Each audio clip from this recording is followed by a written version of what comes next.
The Nintendo Switch is revolutionary, but there's still plenty of room for improvement.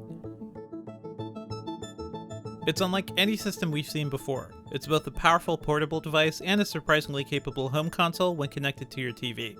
But Nintendo still has to win over gamers' hearts after the failure of the Wii U, and there are plenty of questions ahead of the console's launch. The Switch is basically just a very powerful tablet, although it's much thicker than a typical Slate. It sports a 6.2-inch 720p screen, and it's powered by a custom version of Nvidia's Tegra X1 chip. The Switch's real magic lies in how it easily transforms into something more than just a tablet. Simply dock it onto your television and it's instantly a traditional game console. Connecting both of those experiences are Nintendo's new Joy-Con controllers. They slide onto the sides of the tablet in portable mode, or you can pop out the Switch's kickstand and hold one in each hand. In console mode, you can slide them onto the Joy-Con grip to transform them into a more familiar controller. Each Joy-Con sports an analog stick, 4 face buttons, 2 top buttons, and another 2 buttons along the sides. The left controller has a minus button and a shortcut for taking screenshots, while the right one has a plus button and a home screen shortcut. Sliding on the Joy-Con strap accessories makes their side buttons easier to touch, and they give you some helpful wrist straps to keep the controller secure when you're using motion tracking features. The Joy-Cons also become tiny gamepads when you turn them on their sides, which lets you go head-to-head with your friends. As a portable system, the Switch is fairly light and easy to hold with 2 hands, but since it's very wide, it feels awkward to balance with 1 hand. You likely won't be doing that too much though. Even though the console's case is made up of plastic, it feels sturdy enough to withstand a few drops. Aside from the usual power, volume controls, and a headphone jack, the Switch also has a USB-C port on the bottom for charging. It's definitely nice to see Nintendo finally give up on proprietary charging cables though. Instead of optical discs, the Switch relies on game cards, which look similar to the cartridges used on the Nintendo DS and 3DS. While it seems like a throwback, using cards makes a lot of sense today. They don't skip like optical media, they load data faster, and memory cards can hold a lot more data than they used to. The Switch also packs in 32GB of internal storage for downloading games from the eShop, and you can also expand your storage with microSD cards, which plug in right under the kickstand. That kickstand, by the way, is definitely the flimsiest part of the Switch.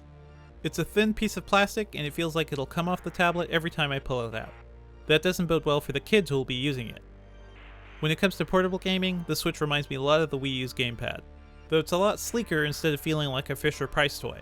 The Switch's screen is bold and sharp, but it's best used indoors or during very cloudy days. I had trouble seeing the screen clearly outside when there was a bit of sunlight, and its high reflectivity made things even worse. It's noticeably inferior to today's phones and tablets when used outdoors. While it's portable, the Switch definitely isn't pocket-friendly. It's easy to carry around in messenger bags and backpacks though. I'd also recommend getting a case to keep the screen safe. I only had The Legend of Zelda Breath of the Wild to test during my review, but I didn't mind since that was the one launch game I was dying to play. It performs surprisingly well, and the game's stylized graphics do a fine job of showing off the Switch's display. The Joy-Con controllers are well suited to mobile play. The buttons are just big enough for easy accessibility, and they all offer a nice amount of feedback. Sure, I miss having a traditional directional pad, but I'll gladly forego that for the ability to turn the Joy-Cons into 2 tiny gamepads. The Switch's biggest portable problem is battery life. It only lasted for around 2.5 hours of Zelda in a single charge. Nintendo claims demanding games like Zelda should typically see around 3 hours of battery life, while simpler games could get closer to 6 hours. Basically, don't expect to go on any long flights or road trips without a power adapter or battery pack. The system should charge easily over standard USB batteries in sleep mode, but you might have trouble charging them while playing a power-hungry game like Zelda. Nintendo says you'll be able to connect up to 8 Switch systems for local multiplayer on the go, but I wasn't able to test that feature unfortunately. When it's docked to a TV, the Switch becomes a lot more familiar. After plugging the Joy-Cons into the included grip accessory, it felt like I was playing a typical Nintendo home system. Naturally, Zelda's a much more epic experience on a TV.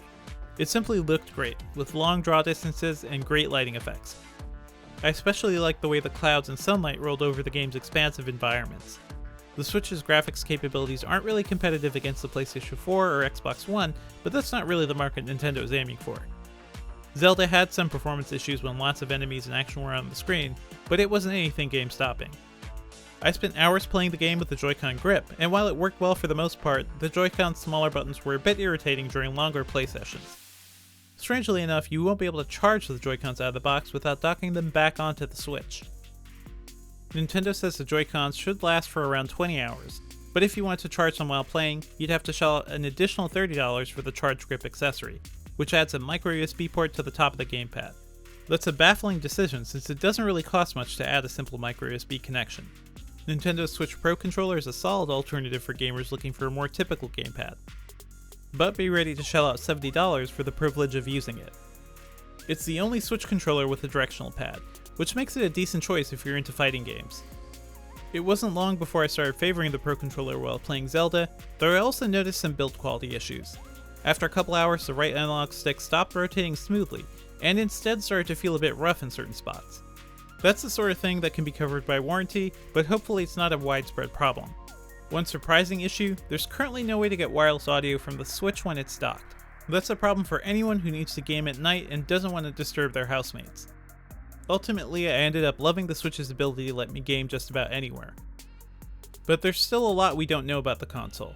Nintendo didn't have its eShop or any networking capabilities ready before the Switch's launch, so I can't comment on those yet.